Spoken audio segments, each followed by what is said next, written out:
Kerakli nazorat tekshiruvlaridan o'tgan va davlat standartlariga mos keladigan sement mijozlarga turli xil usullarda yetkazib beriladi.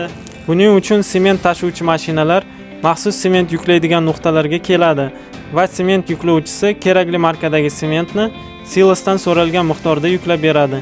Sementni vagonlarga yuklash ham xuddi shu ko'rinishda amalga oshiriladi. Undan tashqari mijozlarimizga sementni qadoqlangan ko'rinishda ham yetkazib beramiz. Maxsus qadoqlovchi mashina avtomatik tarzda sementni 40 kg og'irlikda qadoqlab beradi.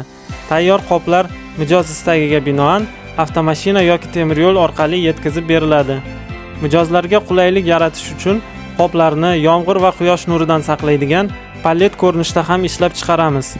Bitta palletda 44 ta qadoqlangan qop mavjud va uning umumiy og'irligi 1760 kg ga teng. Bu esa bozorda uchramaydigan g'aroyib, og'irligi 1 tonna bo'lgan maxsus qadoqlangan qoplar. Bu ko'rinishdagi sement maxsus yuklovchi mashinalar orqali yuklanib, mijozlarga jo'natiladi.